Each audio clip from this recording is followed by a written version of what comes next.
बिस्मिल्लाहिर्रहमानिर्रहीम। अस्सलाम वालेकुम। काठमांडू जो कि नेपाल का दारुल हुकूमत है, काठमांडू में इस वक्त हालात शदीद ख़राब हो चुके हैं। यहाँ तक कि पार्लियामेंट और वज़ीर-ए-आज़म के घर को जला दिया गया है।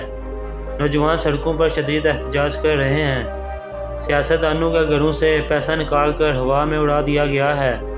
पूरे शहर में हंगामे हो रहे हैं। नेपाल की सरकार को हिला कर रख दिया है। नेपाल के वज़ीर-ए-आज़म के.पी. शर्मा जो कि इस वक्त इस्तीफ़ा दे चुके हैं, पूरी काबीना गायब है। नौजवानों ने पूरे शहर में दावा बोल दिया है। यहाँ तक कि 5 स्टार होटलों को भी आग लगा दी गई है। नौजवानों का कहना है कि वो करप्शन के खिलाफ एहतजाज कर रहे हैं। इस एहतजाज के दौरान 20 से ज़्यादा नौजवानों को कत्ल किया जा चुका है। सियासतदानों के घरों को भी आग लगा दी गई है। काठमांडू की सड़कें मैदान जंग का मंजर पेश कर रही हैं। कुछ रिपोर्ट से पता चल रहा है कि के.पी. शर्मा मुल्क छोड़कर भाग गया है। नौजवानों की इस नस्ल को जेनज़ी कहा जाता है, मतलब कि जो सन 2000 में पैदा हुए थे और अब बड़े हो चुके हैं। नौजवानों का कहना है कि ये एहतजाज करप्शन के खिलाफ है जो सियासतदान और इनके बच्चे कर रहे थे। इसके अलावा एहतजाज की एक बड़ी वजह सोशल मीडिया पर पाबंदी लगाना थी। लेकिन सोचने की बात यह है कि ये सब कुछ अचानक कैसे हुआ। क्या इससे नेपाल को फ़ायदा होगा या नुकसान? इसके लिए हमें 8 सितंबर से कुछ दिन पीछे जाना पड़ेगा, जब काठमांडू में सब लोग मामूल के मुताबिक ज़िंदगी गुजार रहे थे। शहर में खामोशी थी, लेकिन ये कोई नहीं जानता था कि ये खामोशी तूफ़ान से पहले की है। दोस्तों, नेपाल में 20% से भी ज़्यादा लोग गुर्बत की लकीर से नीचे ज़िंदगी बसर करते हैं। करप्शन के लिहाज से नेपाल 107वें नंबर पर आता है।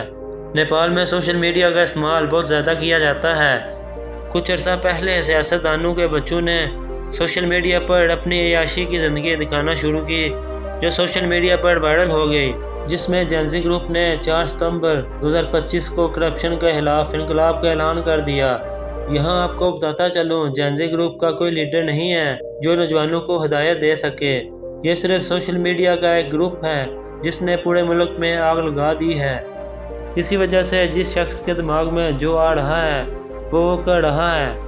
गवर्नमेंट ने 4 सितंबर के बाद सोशल मीडिया पर पाबंदी लगा दी, जिससे लोगों का रोज़गार भी मुतासर होने लगा, जो वो फेसबुक और दूसरे प्लेटफॉर्म से कमा रहे थे। इसके बाद इस आग में मज़ीद इजाफा हुआ और 8 सितंबर को हज़ारों लोग सड़कों पर निकल आए। शिद्दत में इस हद तक इजाफा हो गया कि अपने ही मुल्क की इमारतों को जलाना शुरू कर दिया। घरों को और दुकानों को आग लगा दी गई। आर्मी ने कहा है कि हम चाहते हैं कि मिल बैठ कर ये मामला हल किए जाएँ, वरना हम इसके खिलाफ सख्त एक्शन लेंगे, क्योंकि लूटमार भी शुरू हो गई है। क्या यह तरीका ठीक है? कमेंट्स में अपनी राय का इजहार ज़रूर कीजिएगा। इसके अलावा मैं आपके सामने कुछ हक़ाइक़ रखता हूँ। ट्रेडिंग इकोनॉमिक्स के मुताबिक पिछले 10 साल में नेपाल में करप्शन में कमी आई है।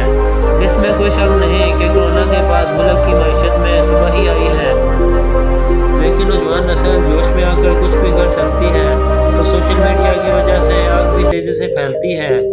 लेकिन इसमें भी नुकसान मुल्क का होता है। सासों को जलाने से मुल्क को भी फ़ायदा नहीं हो सकता। इससे पहले इस तरह के एहतजाज श्रीलंका, बांग्लादेश और इंडोनेशिया में हो चुके हैं। लेकिन हकीकत यह है कि ममालिक की मईशत आज भी वैसी की वैसी है जैसी इनकलाब से पहले थी। और अब आप नेपाल की मईशत का अंदाज़ा इन मुल्कों से लगा सकते हैं। दोस्तों, ये थी आज की वीडियो नेपाल के बारे में। अगर आपको हमारी ये वीडियो अच्छी लगी हो तो वीडियो को लाइक करें, चैनल को सब्सक्राइब करें